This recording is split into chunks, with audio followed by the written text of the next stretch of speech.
What is up everyone, Dan here, and today I'm going to be reviewing Arrow Season 6, Episode 6, entitled Promises Kept. Now this was of course the second part of the two-part Deathstroke story arc for this season, and of course it was directed by Antonio Negrete. Now if you don't know who this guy is, he directed episode 9 of last season, What We Leave Behind, and that was probably one of the best episodes of season 5. It was absolutely fantastic. It was the episode where Oliver kills Billy Malone. He was, tricked into doing that by Prometheus, and of course the one with the season 1 flashbacks, and that was a fantastic episode. And so because of that, I was very much looking forward to seeing what they would do with this episode, but my anticipation was kind of dwindled down by Antonio Negrete's feature film that came out a few months ago, which was of course Overdrive, a film that I think is honestly one of the worst films this year, one of the worst films I've honestly seen in a while. For some reason, Declan McKinney, fellow YouTuber, really likes the film but refuses to admit to it because he gave it a B grade but says that the film was not great, which I kind of don't understand, to be perfectly honest. I give Overdrive a B. But we won't dwell over that. We are going to go straight into the review of this episode. And just to get my overall thoughts out of the way, I was honestly very disappointed with this episode. I just didn't think it really competed with the first episode. It lacked in a lot of areas, especially with the fight scenes and just the whole Team Arrow plot. But we're going to get into that in a little bit. Let's talk about the positives that I had with this episode. So I really enjoyed the Deathstroke start part of this episode far more than the Team Arrow section, similar to last week.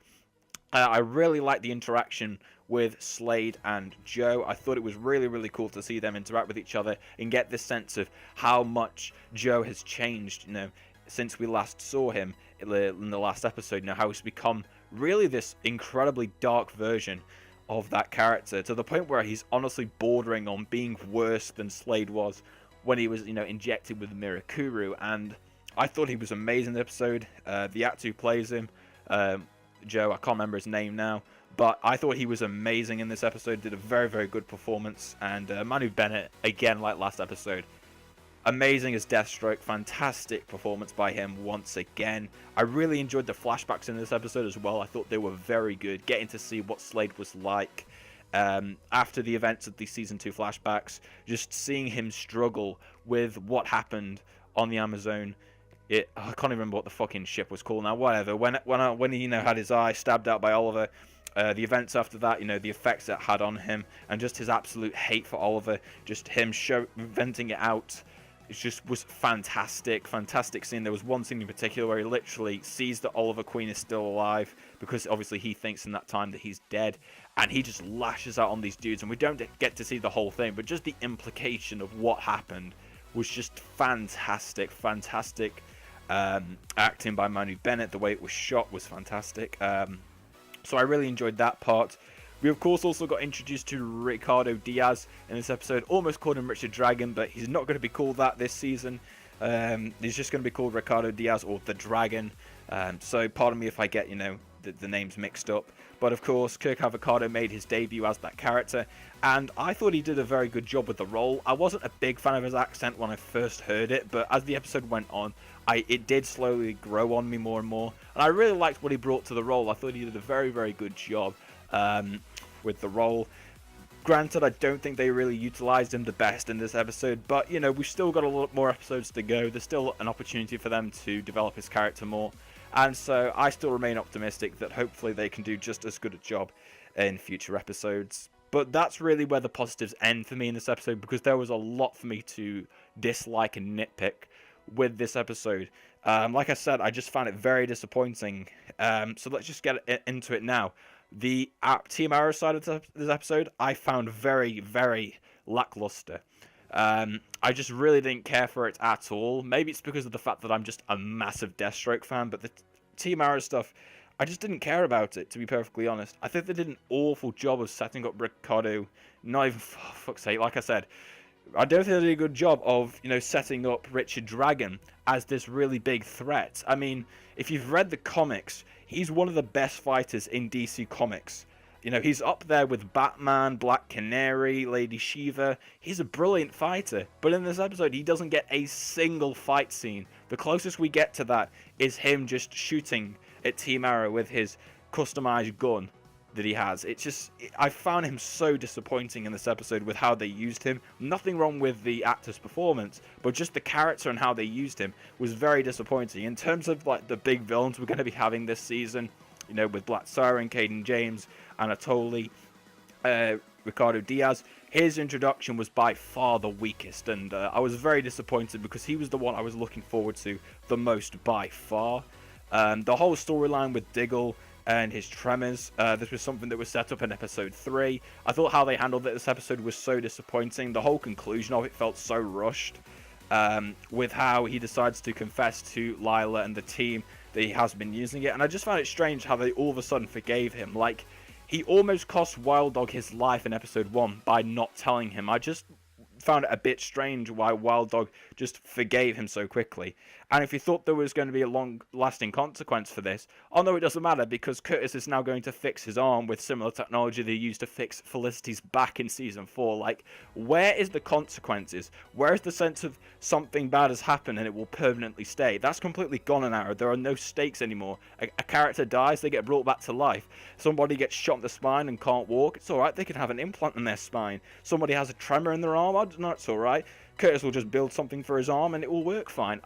Where is the tension? Where are the stakes? They're all gone in Arrow now. It's just so annoying. And then they have the whole thing again about, oh, we can't lie to each other. You know, Diggle says that to Dinah, and then she proceeds to lie to him by not saying who the vigilante was, because we clearly see the item that he left for her last episode, and I'm just like, why? Why are we doing this lying storyline again? It's one of the most repetitive storylines in TV, especially with the CW. They are so guilty for reusing this storyline over and over again, and I just find it so strange why they are still doing it.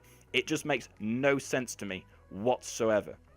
And then we get into the Deathstroke parts of the episode and what I didn't like about them. I felt like the action scenes were honestly very disappointing. None of them were up to the level of the end fight scene from last episode. And I don't know whether that was because I love that fight scene so much, because it was just one tracking shot of Slade just completely wrecking dudes. But this episode just didn't really feel all that great from an action standpoint. The fight between Slade and Joe was probably the closest thing I got to a really cool fight scene, because other than that, I found the rest of the fights to be very disappointing in this episode.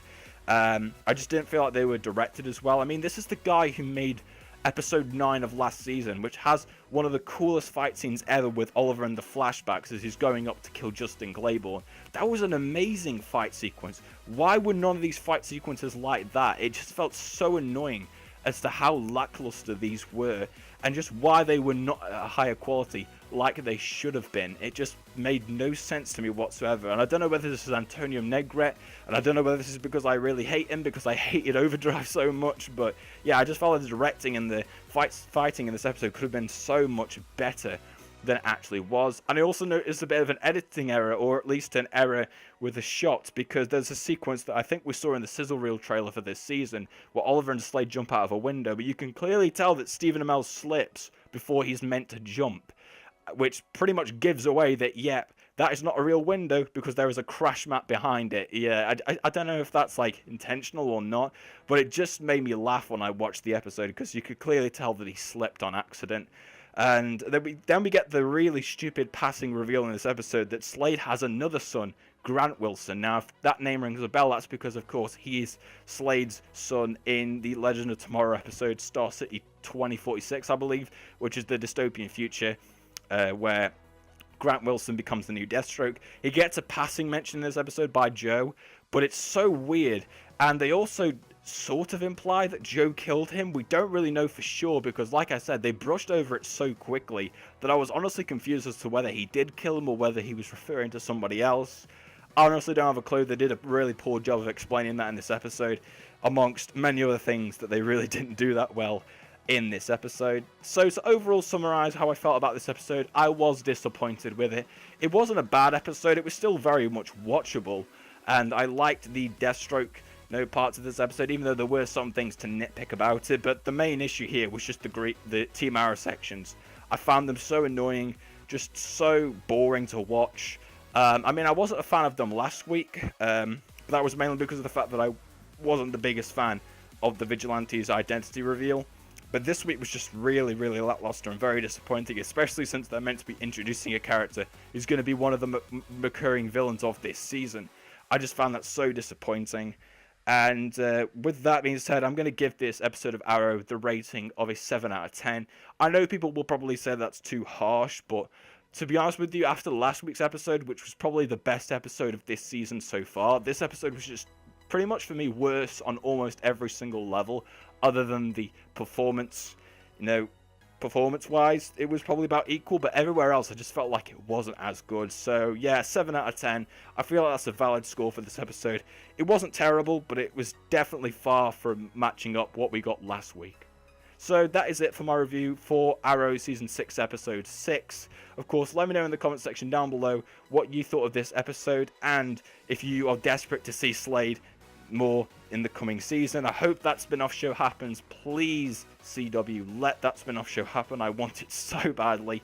And with that being said, I would like to thank you all very much for watching the video, and hope to see you again next time.